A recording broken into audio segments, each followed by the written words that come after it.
அஸ்ஸலாமு அலைக்கும் வரஹ்மத்துல்லாஹி வபரகாத்துஹு.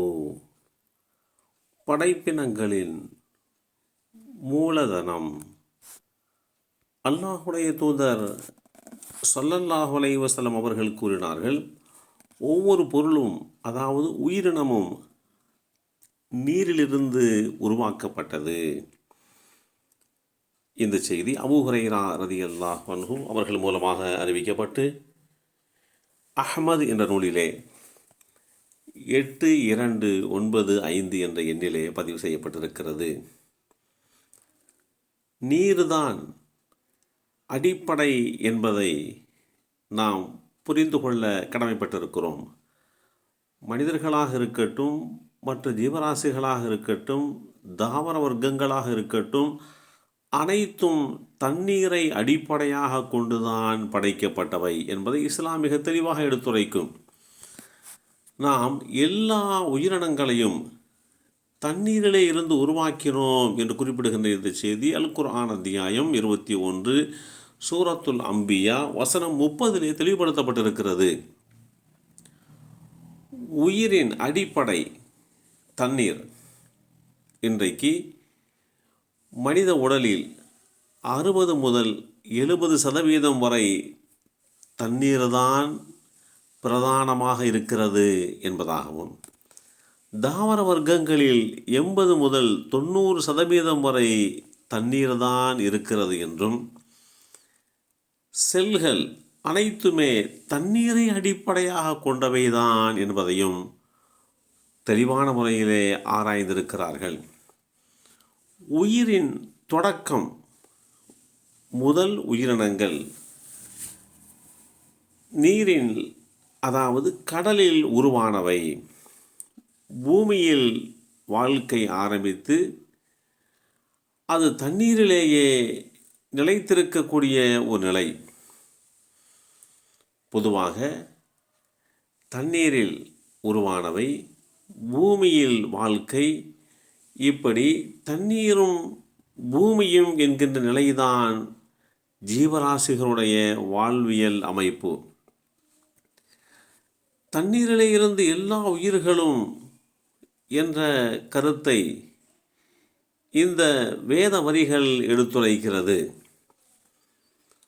பூமி மற்றும் விண்வெளி இவைகளையெல்லாம் நாம் தெளிவாக ஆராய முற்பட்ட போது வானமும் பூமியும் ஒன்றாக இருந்தது, பின்னர் பிரிக்கப்பட்டது என்கின்ற இஸ்லாமிய அடிப்படை கட்டமைப்பை வைத்து நாம் சிந்திக்க முற்படுகின்றோம். கடல் பூமியினுடைய ஒரு அங்கமாக இருந்தாலும் பூமி என்னவோ கடலில் மிதப்பதைப் போலத்தான் இருக்கிறது. பூமியில் உயிரினங்கள் வாழ்வதே தண்ணீரை அடிப்படையாக கொண்டுதான். விவசாயமாக இருக்கட்டும், தொழில் சார்ந்தவைகளாக இருக்கட்டும், உயிரினங்கள் பெருக்கம் அனைத்துக்குமே தண்ணீர் தான் ஆதாரம். தண்ணீரின்றி எந்த வளர்ச்சியும் இல்லை. பொதுவாக மனிதனுடைய இரத்தத்தில் 82% தண்ணீர் தான் இருக்கிறது.